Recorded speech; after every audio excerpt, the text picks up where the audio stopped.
Hello, praise lord. ప్రభు నామని బట్టి మీకు అందరికీ వందనాలు. నేను ఈ విధంగా ఇప్పుడు వీడియో ఎందుకు చేస్తున్నాను ఏంటనేది చెప్పే ముందు మీ అందరికీ నేను చాలా పెద్ద థ్యాంక్స్ చెప్పాలి. ఎందుకంటే ఏమాత్రం యూట్యూబ్ ఎక్స్పీరియన్స్ కానీ గుర్తింపు కానీ లేని నేను దేవుడు నాకు ఇచ్చిన ప్రేరేపణ బట్టి ఒక పాట రాసి దాన్ని సొంత ఖర్చుతోనే రికార్డ్ చేసి రిలీజ్ చేస్తే మీరు నాకు చాలా మంచి ఆదరణ ఇచ్చారు. మీకు అది చాలా చిన్నగా అనిపించవచ్చేమో కానీ జస్ట్ 2000 వ్యూసే కదా, 1500 వ్యూసే కదా అని మీకు అనిపించవచ్చు. కానీ నిజానికి నాకు ఒక వారంలో 2000 వ్యూస్, ఒక వారంలో 1.5K వ్యూస్ అంటే చాలా పెద్ద విషయం. దాని వెనకాల నా ఫ్యామిలీ కానీ నా కొలీగ్స్ కానీ చాలామంది కష్టం ఉంది. మీకు అందరికీ చాలా పెద్ద థ్యాంక్స్. అండ్ ఇంకొక అనౌన్స్మెంట్ ఏంటంటే ఇక నుంచి ప్రతి 6 నుంచి 7 నెలలకి ఒక సాంగ్ రిలీజ్ చేయాలి అని నేను డిసైడ్ అయ్యాను. సో నా రెండో సాంగ్ ఆల్రెడీ లిరిక్స్ పూర్తి అయిపోయి ఆ సాంగ్ స్టూడియో మాట్లాడుకుని రికార్డింగ్ స్టార్ట్ చేయాలి. సింగర్స్ ఎవరో ఏంటి అనేది దీన్ని ఫైనలైజ్ చేసుకోవాలి. అది స్టార్ట్ చేయాలి.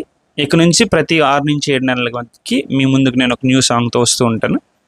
కానీ ఇవాళ నేను ఈ వీడియో మీ ముందుకు తీసుకురావడానికి, మీతో ఇలా మాట్లాడడానికి రావడానికి కారణం ఏంటంటే నా మైండ్లో ఎప్పుడు కూడా ఒక ప్రశ్న రన్ అవుతూ ఉండేది. క్రైస్తవులుగా పిలువబడుతున్న మనము లోకాన్ని బట్టి వాళ్ళ క్రిస్టియన్స్, వాళ్ళ క్రైస్తవులు చర్చ్కి వెళ్తారు, ఆరాధన చేస్తారు అని ఒక గుర్తింపు పొందిన మనం డైలీ మన బైబిల్ మనం చదవగలుగుతున్నామా? అదొక పెద్ద ప్రశ్న క్రైస్తవ్యంలో, నేటి క్రైస్తవ్యంలో. డైలీ చదవడం విషయం పక్కన పెడితే ఎప్పుడన్నా వాక్యం చెప్తున్నప్పుడు పాస్టర్ గారు పలానా గ్రంథం, పలానా అధ్యాయం, పలానా వచనం అంటే తడుముకోకుండా మనం అది తీయగలుగుతున్నామా? ఒకవేళ తీయలేకపోయాం అంటే బైబిల్తో మనకు సరైన సంబంధం లేనట్టు. కాబట్టి చాలా రోజుల నుంచి ఆలోచన నాలో నలుగుతున్నా సరే, ఎలా అనుకుంటారో, ఎలా రిసీవ్ చేసుకుంటారో, ఏమనుకుంటారో, ఎలా తీసుకుంటారో అని చాలా తర్జన పడిపోయాను. కానీ సర్లే, చూస్తే దేవుని చిత్తం, చూడకపోయినా సరే దేవుని చిత్తం అని చెప్పి నేను ఒక అడుగు ముందుకు వేస్తున్నాను. మీ ముందుకు ఇప్పుడు తీసుకొస్తున్న విషయం ఏంటంటే, నేను మీతో పాటు ఇక నుంచి దాదాపుగా ఈ సంవత్సరంలో మనకి 8 నెలలు అయిపోయినాయి. అంటే ఆగస్ట్ ఇంకా 15 రోజులు ఉన్నా సరే, ఆగస్ట్ కూడా ఆల్మోస్ట్ అయిపోయినట్టే. ఇంకా మనకి 2026లో 4 నెలలు మిగిలి ఉన్నాయి. అంటే సెప్టెంబర్, అక్టోబర్, నవంబర్, డిసెంబర్ 4 నెలలు కలిపి 122 రోజులు ఉన్నాయి మనకి. ఆ 122 రోజుల్లో నేను ప్రతిరోజు మీతో పాటు కలిసి బైబిల్ చదవడానికి మీ జీవితంలో ఒక 10 నుంచి 15 నిమిషాలు బైబిల్ కోసం కేటాయించగలిగితే, రోజుకు మనకి దాదాపు 24 గంటలు ఉన్నాయి కదా. 24 గంటలు అంటే 1440 నిమిషాలు ఉన్నాయి కదా. ఆ 1440 నిమిషాల్లోంచి కూడా దేవుని కోసం రోజుకి 10 నుంచి 15 నిమిషాలు మనం కేటాయించగలిగితే బైబిల్కి మనకి ఇంకొంచెం అనుబంధం పెరుగుద్ది అని ఆలోచన నా మైండ్లో వచ్చింది. ఆ ఆలోచన మీ ముందుకు తీసుకొస్తున్నాను. అదేంటి అంటే, సెప్టెంబర్ 1వ తారీఖు నుంచి ప్రతిరోజు కూడా ఈవినింగ్ టైంలో నేను ఒక వీడియో పెడతాను. అందరూ పనుల నుంచి వచ్చేసి రిలాక్స్ అవుతున్న టైంలో నేను ఒక వీడియో పెడతాను ప్రతిరోజు. ఆ వీడియోలో ఈవేళ మనం ఏం చదవాలి అనే విషయం నేను మీతో పంచుకుంటాను. ఆ విధంగా సెప్టెంబర్ 1 నుంచి డిసెంబర్ 31 వచ్చేసరికి మనం బైబిల్ పూర్తి చేయడానికి ప్రయత్నిద్దాం. దీంట్లో మళ్ళీ మిమ్మల్ని ఎక్కువ ఇబ్బంది పెట్టను. దీంట్లో మళ్ళీ నేను మీకు 4 ఆప్షన్స్ ఇస్తున్నాను. మొదటి ఆప్షన్ ఏంటంటే, బైబిల్ మొత్తం పూర్తి చేద్దాం. అంటే పాత నిబంధనలో 920 అధ్యాయాలు, కొత్త నిబంధనలో 269 అధ్యాయాలు, రెండు కలిపి 1189 అధ్యాయాలు ఉన్నాయి. అంటే 122 రోజుల్లో 1189 అధ్యాయాలు మనం చదవాలి అంటే సుమారుగా రోజుకు మనం 10 అధ్యాయాలు చదవాలి. లేదు, ఓన్లీ కొత్త నిబంధన మాత్రం మనం చదువుదాం అనుకున్నామంటే 269 అధ్యాయాలు. కాబట్టి మనం సుమారుగా రోజుకు 2 అధ్యాయాలు చదవాలి. ఒక 25 రోజులు మాత్రం 3 అధ్యాయాలు చదవాలి. అంటే 122 రోజుల్లో 25 రోజులు 3 అధ్యాయాలు చదవాలి. మిగతా 97 రోజులు 2 అధ్యాయాలు చదివితే మనం పూర్తి చేయగలం. ఇక మూడో ఆప్షన్, కొత్త నిబంధనతో పాటుగా పాత నిబంధనలో ఉన్న ప్రవచన గ్రంథాలు, అంటే ప్రాఫిటిక్ బుక్స్ మనకు తెలుసుగా, యెషయా, ఇర్మియా, ఆమోసు, ఓబద్య, జెఫన్యా, హగ్గయి, ఇలాంటి గ్రంథాలు, అంటే ప్రవచనాలు ఉన్న గ్రంథాలు అండ్ వాటి నెరవేర్పు ఎలా జరిగింది కొత్త నిబంధనలో అనేది మనం పూర్తి చేసుకుందాం అనుకుంటే ఆ రెండు కలిపి సుమారుగా 510 అధ్యాయాలు.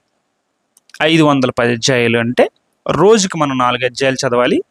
ఇంకొక 22 రోజులు మాత్రం మనం 5 అధ్యాయాలు చదవాలి. అంటే 122 రోజుల్లో 100 రోజులు 4 అధ్యాయాలు చదవాలి. మిగతా 22 రోజులు 5 అధ్యాయాలు చదవాలి. అలా కాకుండా ఇంకొక ఆప్షన్, ఫైనల్ ఆప్షన్ ఏంటంటే కొత్త నిబంధన గ్రంథంతో పాటుగా పాత నిబంధనలో ఉన్న హిస్టరీ చరిత్రను కూడా మనం చదువుదాం. అంటే ప్రవక్తల గ్రంథాలు కాకుండా మిగిలిన చారిత్రాత్మక గ్రంథాలు అండ్ కొత్త నిబంధనలో ఉన్న గ్రంథాలు మనం చదువుదాం అనుకుంటే అవి సుమారుగా 789 అధ్యాయాలు. అంటే రోజుకు ఇంచుమించు మనం ఈ 7 అధ్యాయాలు చదవాలి. మీకు అర్థమైందని అనుకుంటున్నాను.